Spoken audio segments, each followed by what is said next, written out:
With Doc Seismic unconscious and the magma creatures defeated, the group began to ascend to the surface, helping the injured and using Adam Eve's energy platforms to move the most seriously hurt. Once on the surface, the Guardians emerged through the remaining smoke and heat, where Cecil's rescue teams and drones were already ready to assist the others. Several technicians ran to receive the wounded heroes, while the rest of the team prepared everything to transport Doc Seismic. In the middle of the commotion, Goku descended gently to the ground, leaving the villain on an armored stretcher so they could take care of him. Seeing that, Cecil approached to look at Doc Seismic's body, observing the scene with his usual expression. "I'm surprised he's still alive after everything that happened." "Yes, he's unconscious but stable. He won't be shaking anything for quite a while." "Well done. This time we won't make the same mistakes. And we'll take him to a sealed cell with thermal and seismic sensors, monitored 24 hours a day." While they were chatting, at that moment Mark landed beside them with the rest of the Guardians, covered in dust and with a few minor burns, but with a relieved smile.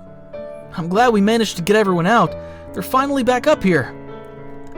"I don't know what Goku did down there, but for a moment everything shook at once and then boom!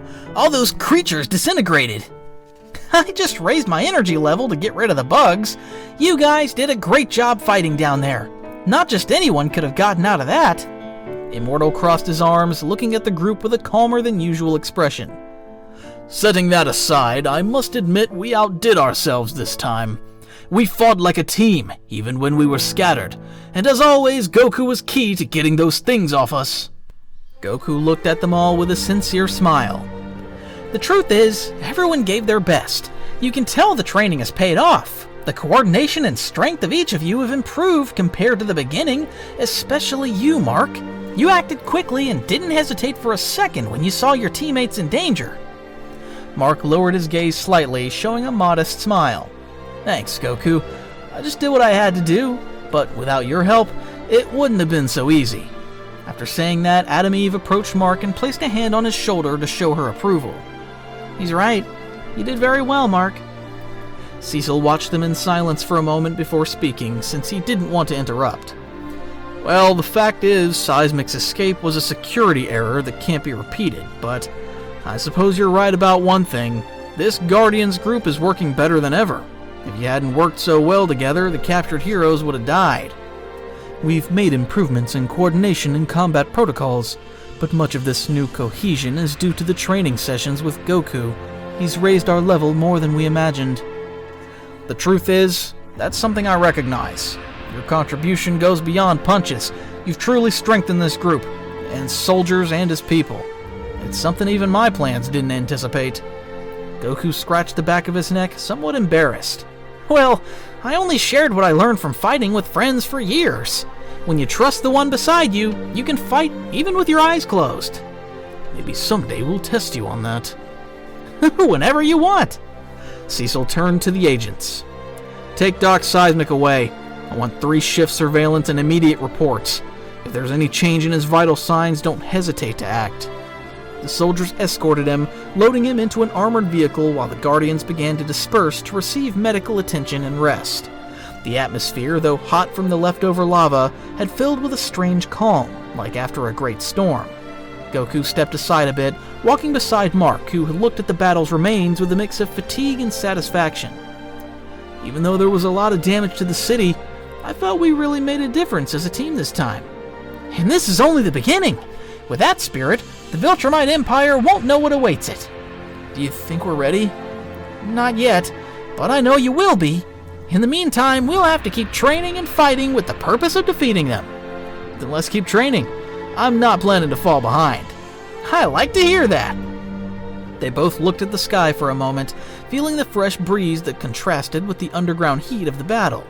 It was the beginning of a new stage for the Guardians of the Earth, and perhaps the Earth's very fate.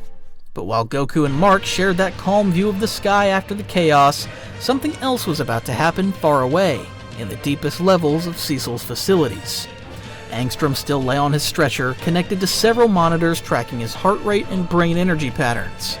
His face was serene, and his eyes closed as if he were sleeping, but in reality he already had something planned. Because most of Cecil's team had diverted their attention due to what happened with Doc Seismic, Angstrom didn't hesitate to seize the chance to carry out his escape. Now that his muscles were responding again after the beating he took, he thought it was the best time to leave. It's time to finish what I started. His words faded into the air as the palm of his hand lit up completely, opening a barely visible breach that began to expand like a rippling curtain. Angstrom turned his face toward a nearby camera to leave a message for the others. In case you're watching, Cecil, tell Goku I appreciate his kindness, but he was naive to think of my redemption. With a quick movement, Angstrom disappeared into the portal, vanishing in an instant and leaving behind a distortion in the air. The alarms began to blare at his escape and the lights turned red, making the sound boom through the hallways. We have a breach on subterranean level 2! Angstrom's cell is empty. I repeat, Angstrom has escaped. Cecil, who was still with the Guardians at the battle site, received a direct alert on his communicator, and when they informed him of what happened, he got angry. It can't be. Goku, hearing what Cecil said, turned with a confused expression. Is something wrong? Yes, and it's serious, so come take a look. While Goku and the others approached Cecil, he used his communication device to project the camera footage for them. On a screen, a brief fragment of Angstrom escaping and leaving them a message was shown, mocking Goku's kindness. Cecil clenched his fist as he cut the transmission. He escaped. The bastard did it. He waited until we were occupied with Doc Seismic and left. Goku was surprised by the news. He hadn't expected Angstrom to do the same thing after everything that happened. And where did he go? We don't know. He left no trace like before. The only thing we have is that recording. Mark stepped closer, worried, since he knew firsthand the danger Angstrom represented. Do you think he'll come back? Knowing him, yes. But who knows what kind of plan he has in mind, so we have to be prepared. Mark looked at Goku seriously since they couldn't let him do this mischief again. We're gonna have to deal with him. That's right. This time we'll stop him for good.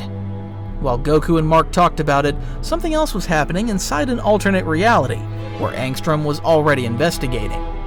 So, you are Mark Grayson? The figure answered with a deep, expressionless voice. That's right. But now, I'm invincible. Angstrom smiled at the response since he had plans for him. Perfect.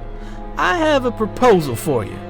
While Angstrom was setting his plan in motion, Mark and Goku were still confused by the situation, so they moved away a bit from the chaos of the previous battle to talk calmly. They flew over the partially destroyed streets while thinking about it. I can't believe Angstrom has escaped again. Me neither. He seemed sincere when he said he wanted to help us. Mark clenched his fist while flying. I knew we couldn't trust someone like that, and now he's free. Who knows in which world he ended up? I thought he had given up after how you left him. Do you think he'll try the same thing as last time?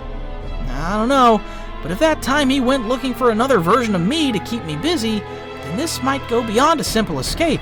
He could be preparing something bigger. Mark stopped and looked at Goku worriedly. Do you think he's gathering evil versions of us? It's possible. He said that in many worlds you became a threat, and if he finds one who thinks like him, he could convince him to do something serious. Then we'll have to stop him. Both of us. I don't want anyone else to suffer because of him, neither here nor in any other world. If that guy wants to build an army of alternate versions, we're gonna need more than strength. We're gonna need preparation. Whatever happens, we won't let him defeat us. Exactly. That's why we have to train more, get better. You, me, and Oliver too. Mark looked at him with one eyebrow raised. Wouldn't it be better if Oliver didn't get involved in this? Actually, yes, but it's better that he be ready in case he has to defend himself if we're not around. Mark was silent for a few seconds, processing what Goku had said. I never thought I'd be training a little brother, but if that helps him grow differently from what my father or I were, then I'm okay with it. I'm glad you think so. It'll be good for him to learn from you. You're the best example that you can change for the better. Thanks. Although I still feel I have a lot to improve. That's why we train. No one starts out being the best, but willpower can take you further than any power. They both remained silent for a moment, observing how the city was starting to stabilize again thanks to the Guardians' help. So, tomorrow we continue with Oliver's training? Sure, that way we can all train together. Alright, let's go home.